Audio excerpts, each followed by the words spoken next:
이 시간 은혜 받으실 하나님의 말씀은 요한계시록 2장 8절에서 11절까지의 말씀, 신약성경 400페이지에 있습니다. 요한계시록 2장 8절에서 11절까지의 말씀을 우리 다 함께 한 목소리로 봉독합니다. 서머나 교회의 사자에게 편지하라. 처음이며 마지막이요 죽었다가 살아나신 이가 이르시되 내가 내 환난과 궁핍을 알거니와 실상은 내가 부요한 자니라.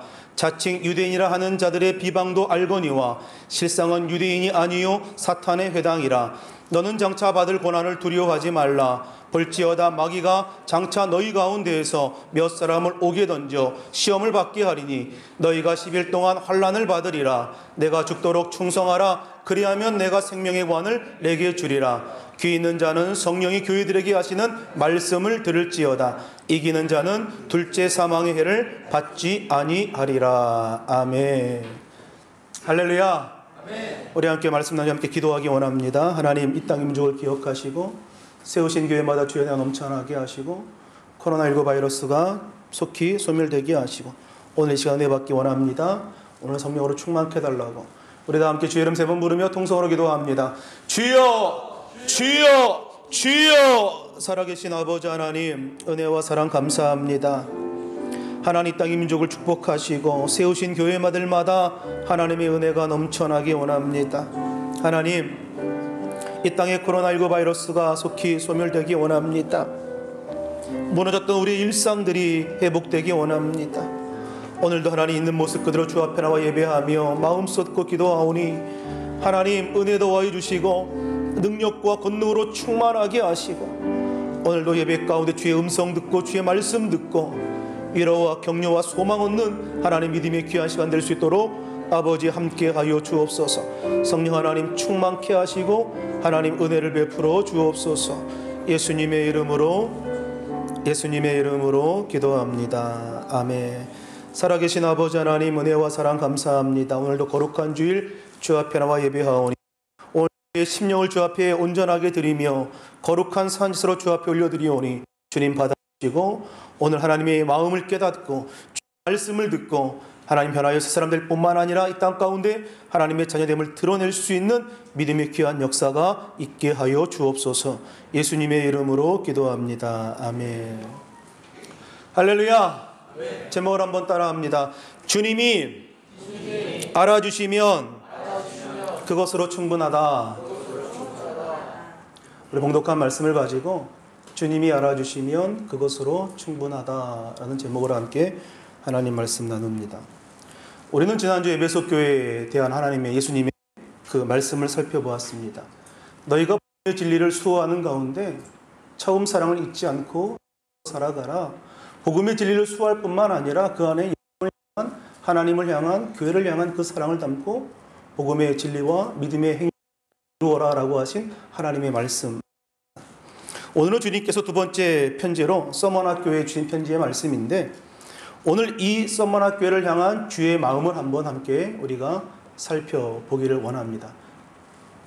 어느 교회에서 젊은 부부학교를 라고 하는 프로그램을 진행합니다. 하루는 진행하는 목사님이 이렇게 모든 남성들에게 아내에게 문자를 보내라고 이야기합니다. 여보 시킵니다. 그러면서 아내에게서 오는 반응들을 우리가 한번 살펴보자라고 말이죠.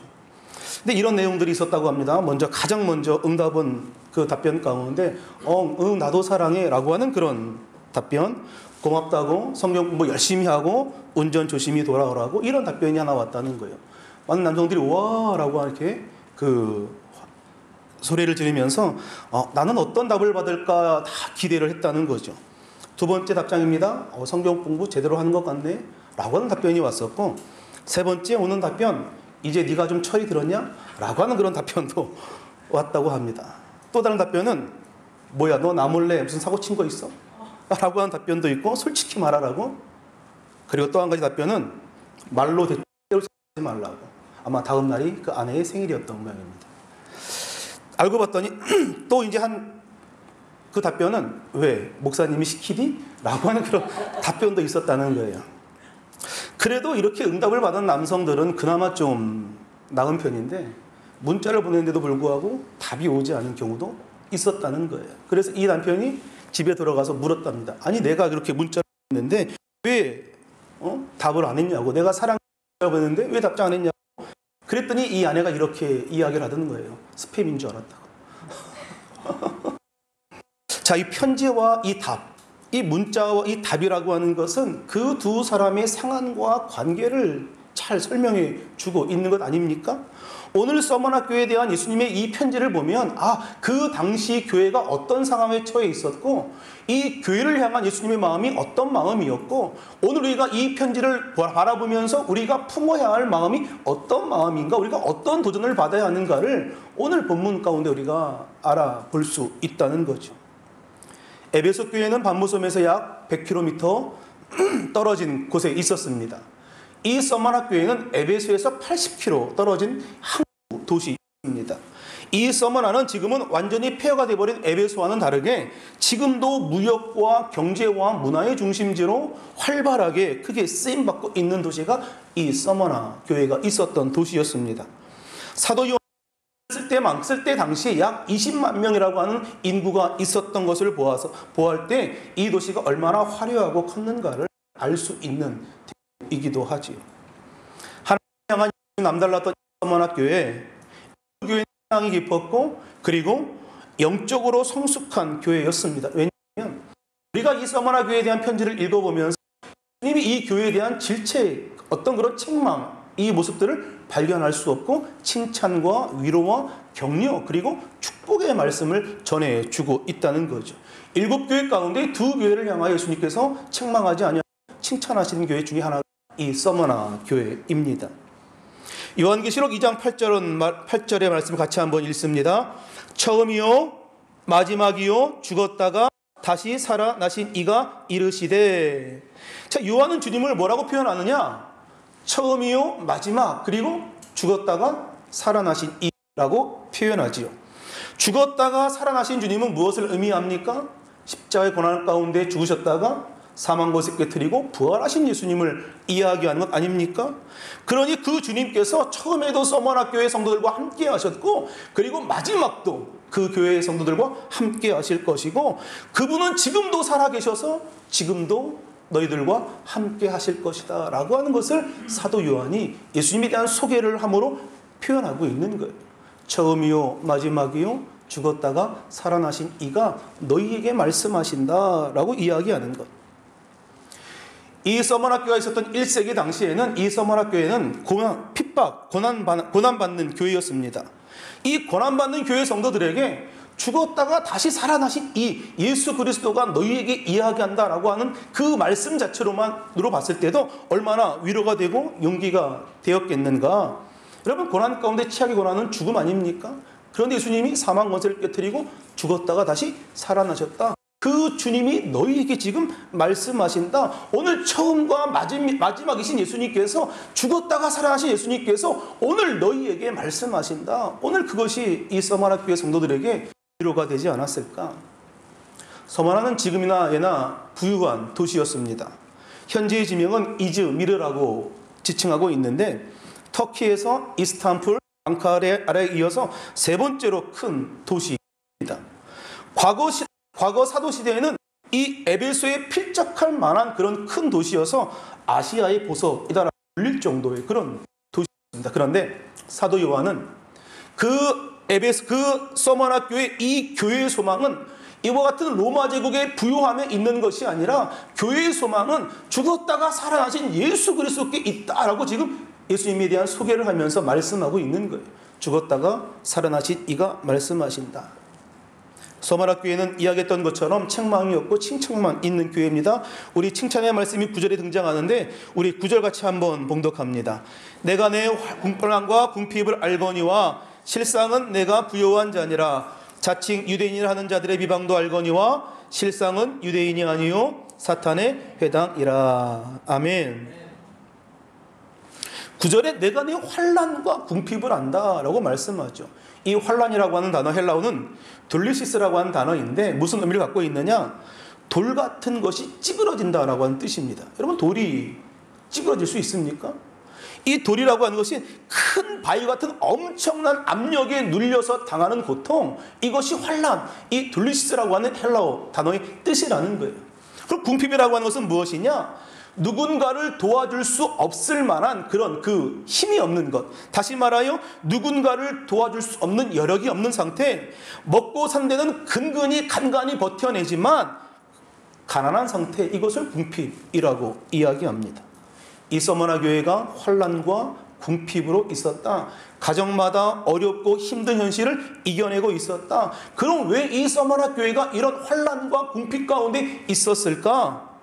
다른 이유가 아니라 이 교회가 예수님을 잘 믿었기 때문입니다. 이 서머나 교회가 당한 시련, 이것은 바로 믿음 생활을 하다가 당하고 있는 시련과 환난과 궁핍이라는 거예요.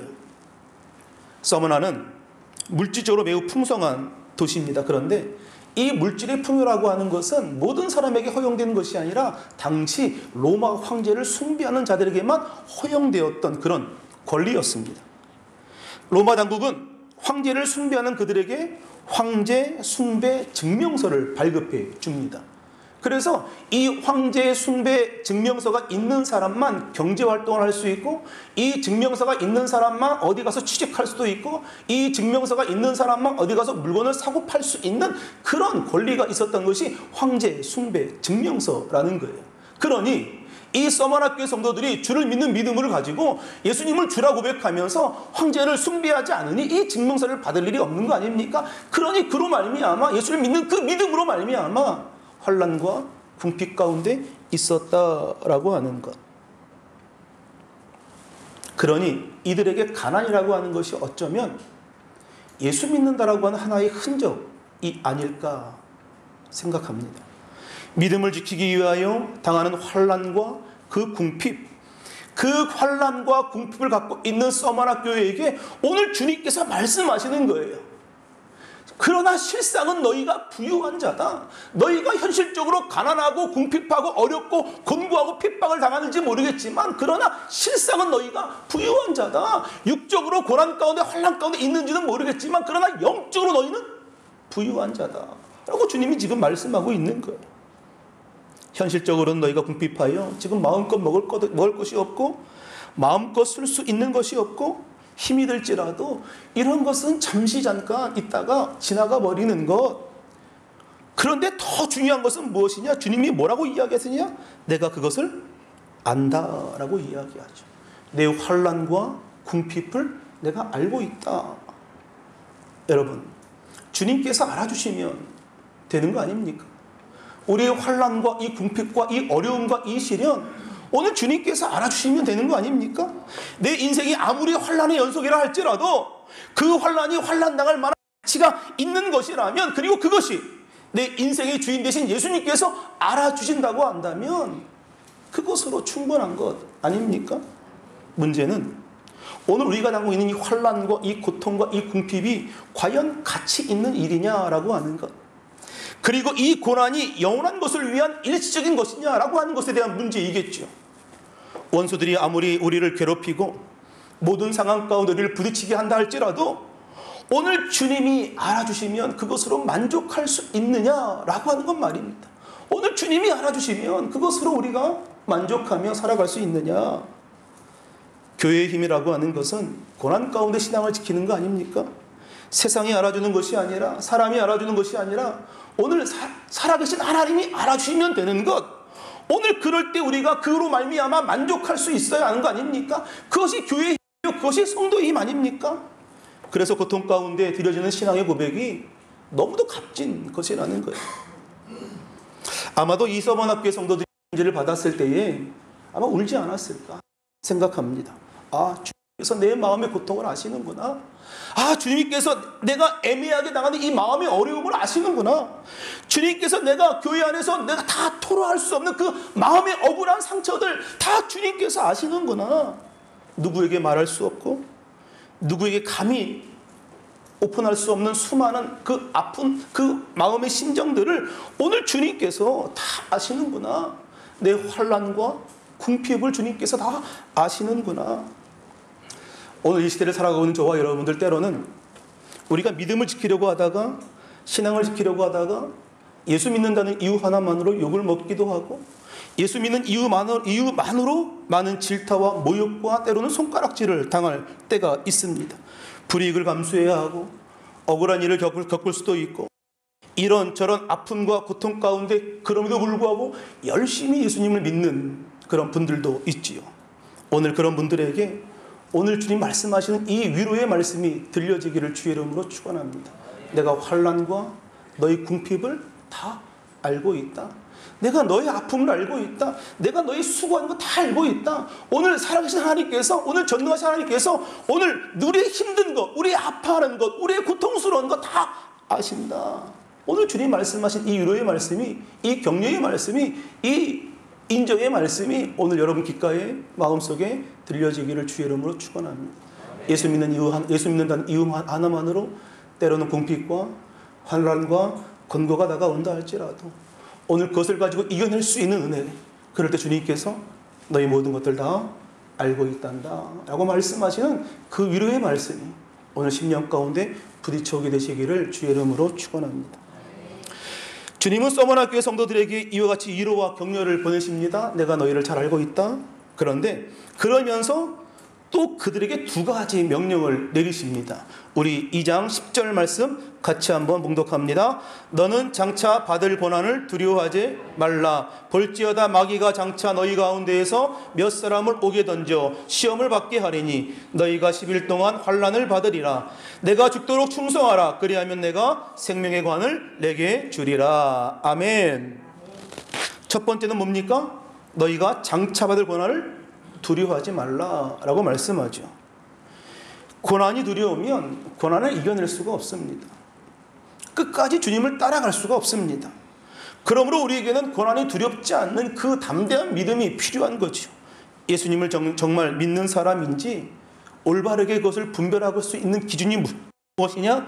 고난을 두려워하지 않느냐, 두려워하느냐, 그거에 기준이 있다는 거예요. 그러니까 주님 말씀하시기를 장차 올 고난을 두려워하지 말라라고 말씀하죠. 두 번째 명령은 무엇입니까? 내가 죽도록 충성하라. 이 말씀을 읽으면서 이 말씀이 너무 잔인한 것이 아닌가. 지금 환난과 궁핍과 공고와 핍박 가운데 있는데 주님 뭐라고 이야기하시는 거예요? 죽도록 충성하라는 거예요. 지금도 힘들어, 너무 힘들고 어려운데 주님 뭐라고 이야기하시느냐? 죽도록 충성하라는 거예요. 그런데 여러분 기억할 것은 우리가 고난을 이길 힘은 무엇이냐? 죽도록 충성한 것밖에 없다는 거예요. 우리가 고난을 이겨낼 힘은 어디에서 비롯되느냐? 주님 앞에 죽도록 충성할 때 그 고난을 이겨낼 수 있더라라는 것입니다. 여기서 충성하다라고 하는 이 구절의 정확한 번역은 뭐 봉사하다 이런 의미가 아니라 신실하다라는 의미를 갖고 있습니다. 그러니 죽도록 봉사하라, 죽도록 충성하라고 하는 의미는 무엇이냐? 순교할 각오로 믿음을 지켜내라는 거예요. 죽을 각오로 믿음을 지켜내라 라고 하는 것이 죽도록 충성하라 라고 하는 말씀의 의미입니다. 우리가 충성이라고 하는 것은 성령이 9가지 열매를 함께 나눌 때에 함께 나누었던 기억이 있지요. 헬라어로 피스티스라고 하는 단어인데 마음의 중심의 태도를 말하는 거 아닙니까?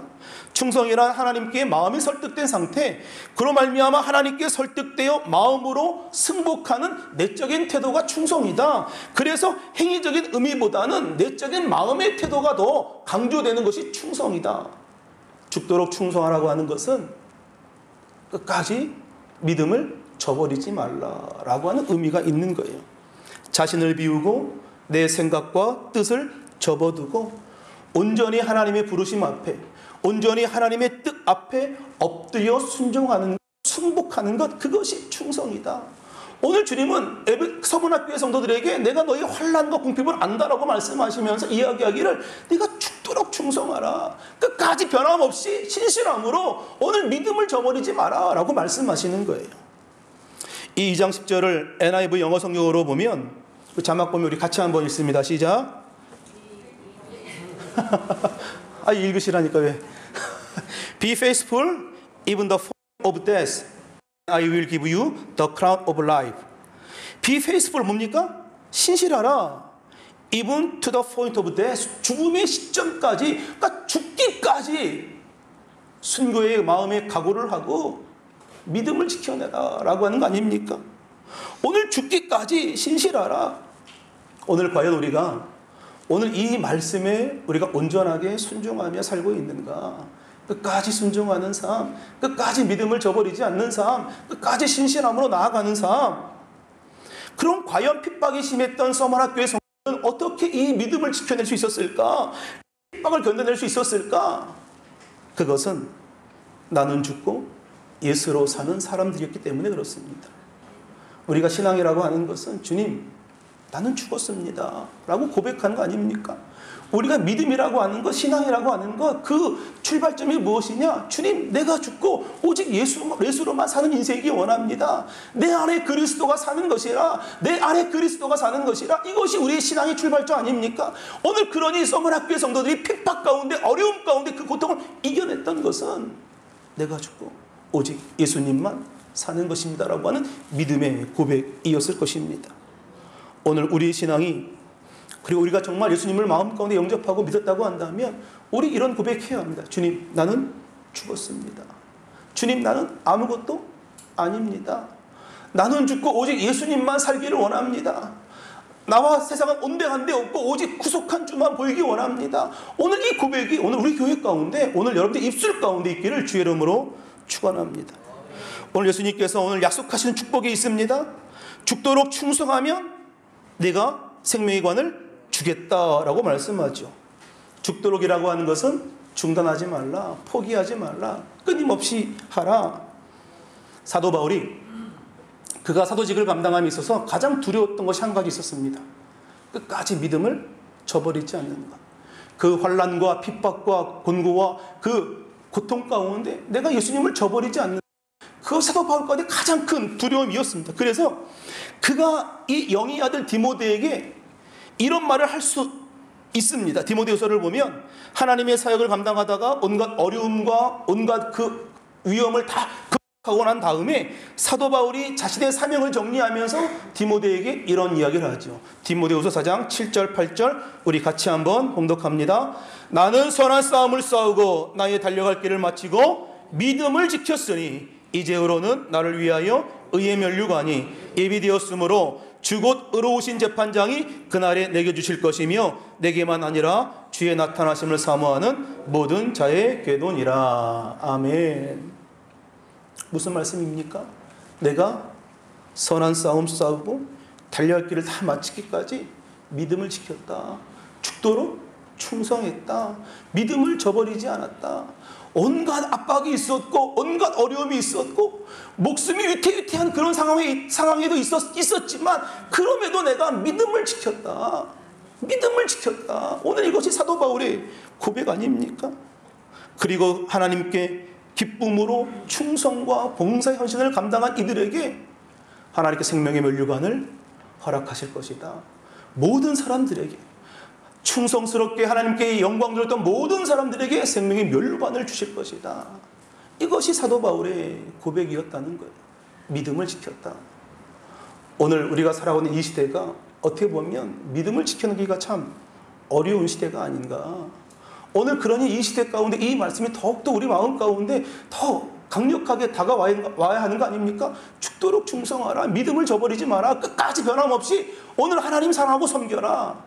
사도 바울이 디모데에게 편지하면서 또 이렇게 데마에 대해서 언급합니다. 이 데마는 사도 바울과 함께 선교 사역을 감당하다가 그 세상을 사랑하여 사도 바울을 떠난 인물이 데마입니다.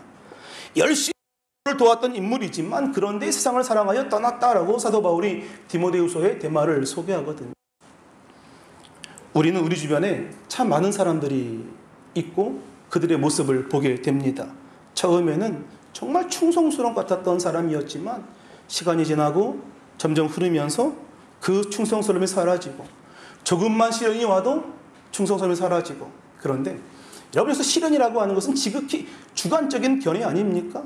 내 뜻이 제대로 이루어지지 않는다라고 하는 우리 그것을 시련이라고 여러분 생각하지 않습니까? 오늘 우리가 시련이라고 하는 건 내 안에 오는 어려움, 내 생각했던 것들이 뜻대로 되지 않으면 우리는 그것을 시련이라고 이야기하고 있는 거예요. 여러분, 충성이라고 하는 것은 시간이 지나봐야 알 수 있는 거예요. 이 사람이 정말 충성스러운 사람인지, 이 사람이 과연 신실한 사람인지, 처음 몇 달, 처음 몇 해, 그때는 열심히 할 수 있겠죠. 그러나 그것이 끊임없이 지속적으로 변함없이 그렇게 하나님을 향하여 열심을 가지고 섬기며 봉사할 수 있느냐. 가장 두려운 이야기가 무엇이냐. 저에게는 이런 이야기입니다. 옛날에는 그 목사님도 그런 사람이었어. 무슨 얘기예요? 변했다는 이야기 아닙니까? 우리도 마찬가지로 그 성도니, 그 집사니, 그 권사니, 그 안수 집사니, 그분은 옛날에 참 좋은 교인이었어. 지금은 아니란 얘기 아닙니까? 오늘 이것이 우리 두려운 거 아닙니까? 변화된 내 삶의 모습. 오늘 새롭게 변화되어 하나님을 점점 닮아가고 예수님을 닮아가는 모습이 아니라 처음에 품었던 열정이 사라지고 첫사랑이 사라지고 감동이 사라지고 감격이 사라짐으로 영적 매너리즘에 빠져서 이제는 변해버린 우리들의 모습. 오늘 주님이 말씀합니다. 내가 죽도록 충성하라. 그리하면 생명의 관을 내게 주리라. 오늘 시험이 와야 우리가 죽도록이라고 하는 그 말을 실감하지 않습니까? 평상시에는 이 충성, 신실함 그것을 구별할 수 없지만 시련이 다가올 때, 어려움이 다가올 때, 환난이 다가올 때 이 사람이 과연 믿음을 지켜내는지, 믿음을 지켜내지 않는지를 우리가 볼 수 있다는 거예요. 서머나 교회 하면 폴리갑이라고 하는 초대 교부, 그 감독을 이야기할 수밖에 없죠. 사도 요한이 교회를 담당하다가 두 번째로 서머나 교회를 폴리갑이 이제 그 감독하게 됩니다. 그가 86세의 나이로 순교의 자리로 나아갔을 때 이 콜로세움 같은 원형극장 앞에 그를 회유합니다. 너의 지금 목숨이 아깝지 않느냐? 그러니 한 번만 황제를 숭배한다고 이야기해라. 한 번만 좀 해라. 두 번도 아니고 세 번도 아니고 한 번만 좀, 그냥 황제를 내가 숭배한다고 그 말 한마디 한번 해줘라. 그러면 내가 네 목숨을 살려주겠다라고 이 총독이 회유합니다. 이때 폴리갑이 뭐라고 이야기합니까? 86년 동안 하나님은 나를 한 번도 거절하지 않으시고 외면하지 않으시고 내게 거짓을 말한 적이 없는데 내가 이 구차한 목숨을 연명하고자 어찌 하나님을 모른다 할 수 있고 어찌 예수님을 모른다 할 수 있느냐. 차라리 나를 죽여라 라고 이야기를 하고 그가 화형대에 올라서게 되는 거죠. 여러분, 이 폴리갑의 죽음은 과연 실패였을까? 아니라는 거죠.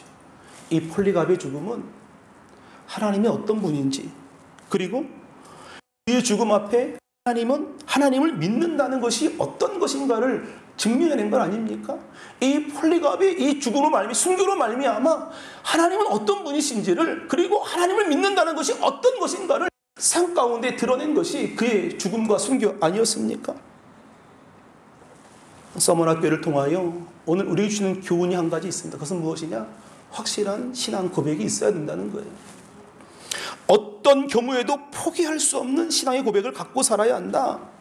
우리가 지난 시간 에베소 교회를 이야기하면서 처음 사랑을 이야기했죠. 오늘 신앙의 문제라고 하는 것은 처음 사랑을 잃어버렸기 때문에, 처음의 본질을 잃어버렸기 때문에, 처음의 일을 잃어버렸기 때문에 신앙이 왜곡되고 신앙이 타성해지는 것이 아닌가, 습관화되는 것이 아닌가. 그렇다면 우리에게 필요한 것은 무엇이냐? 확실한 신앙 고백이라는 거예요. 본문 11절은 말합니다. 귀 있는 자는 성령이 교회들에게 하시는 말씀을 들을지어다. 이기는 자는 둘째 사망의 해를 받지 아니하리라 라고 말합니다. 이 확실한 신앙의 고백 이후에 고백을 할 수 있는 근거가 무엇이냐? 나는 하나님께 사랑받는 자라고 하는 그 자존감이 아니었을까?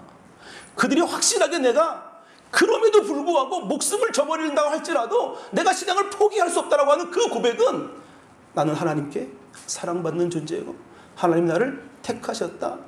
그리스도의 사랑 안에서 그 무엇도 나를 끊을 수 없다라고 하는 그 신앙의 고백, 바로 자존감, 하나님에 대한 그 사랑, 하나님의 자녀라고 하는 그 마음에서 비롯된 것이 아닌가.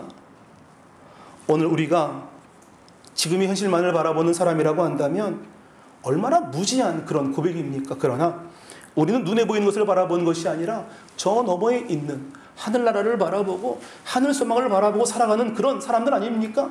둘째 사망의 해를 받지 않는 그 영원한 천국에서 하나님과 함께 왕노릇할 것을 바라보며 살아가는 존재들 아닙니까? 하나님이 택해서 자녀 삼으신 존재들 아닙니까? 그러니 어떤 경우에도 믿음을 포기하지 않는 확실한 신앙의 고백이 우리 입술 가운데 있기를 주의 이름으로 축원합니다.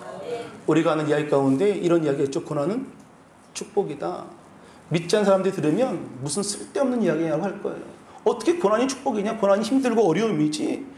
그래서 크리스찬이 잘 되면 하나님의 은혜고, 고난을 겪을 때면 하나님의 뜻이 있을 것이라고 말하는데, 정말 예수 그리스도의 고난으로 오늘 우리에게 생명이 다가온 거 아닙니까? 그리스도의 죽음으로 부활의 은혜가 있었고, 누구든지 주를 믿는 자마다 멸망하지 않고 영생을 얻게 되는 것.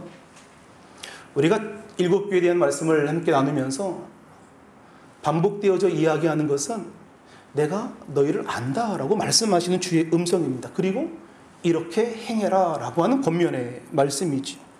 그리고 마지막 그 교회들마다 마지막에 뭐라고 이야기하느냐, 이기는 자는 이와 같은 축복을 누린다라고 축복의 말씀을 전해 주십니다. 오늘 우리 인생 가운데 때로는 환란이 있고 궁핍이 있고 곤고가 있고 어려움이 있지만, 오늘 주시면 그것으로 충분하다는 거예요.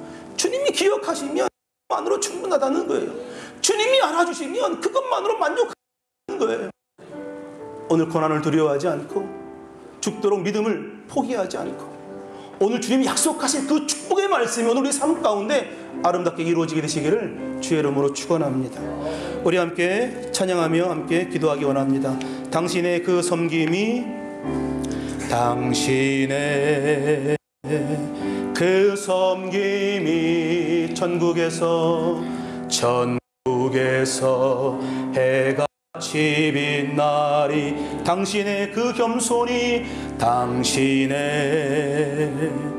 그 겸손이 천국에서 해같이 빛나리. 당신의 그 믿음이, 당신의 그 믿음이 천국에서 해같이 빛나리. 당신의 그 충성이, 당신의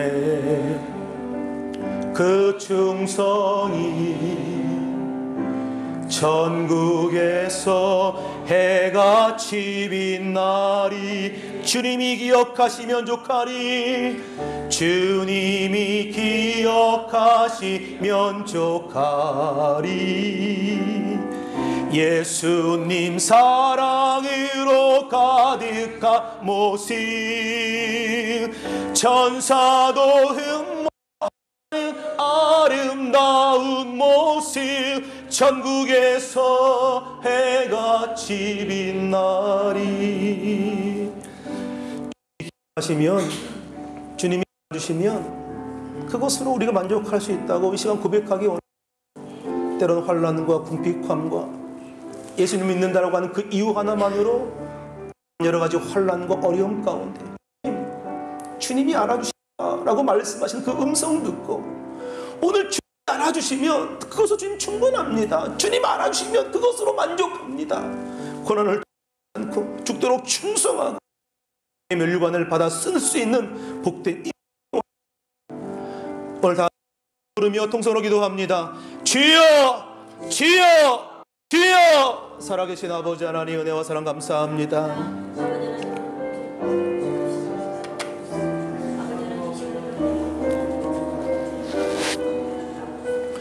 아버지, 우리 가운데 주님 함께 하셔서 때로는 환난과 궁핍과 곤고함이 있지만, 내가 너의 환난과 궁핍을 알거니와 하나님, 주님 알아주시면 그것만으로 충분하다고. 주님, 세상이 알아주지 않고 사람이 알아주지 않는다 할지라도 주님께서 알아주시면 괜찮다고. 주님 알아주시면 그것만으로 만족한다고.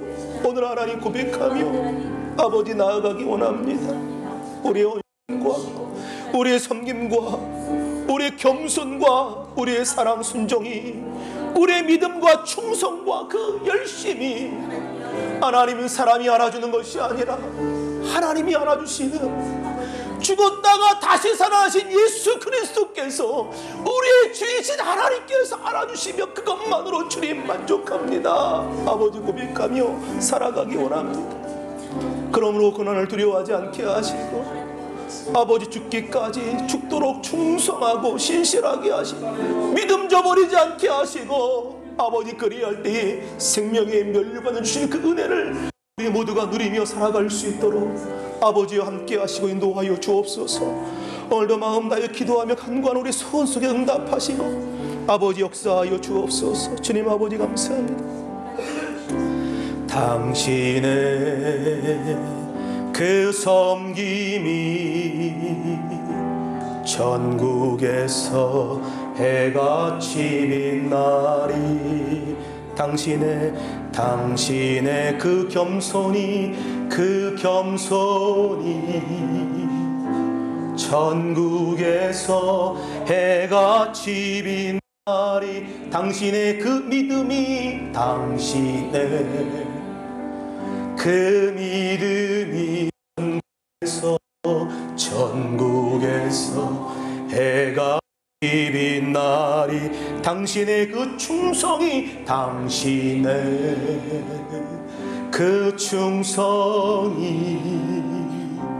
전국에서 해같이 빛나리. 주님이 기억하시면 족하리. 예수님 사랑으로 가득한 모습 전사도 흠모하는 아름다운 그 모습 전국에서 해같이 빛나리. 당신의 그 순종이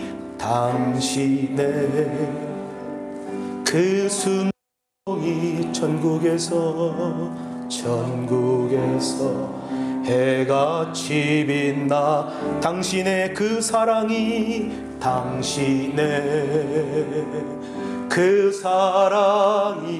전국에서 해같이 빛나. 당신의 그 찬송이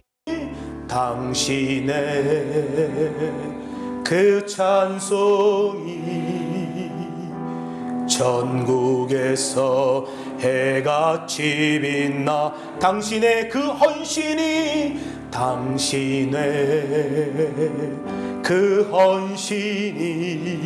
전국에서 해같이 주님이 기억하시면 족하리.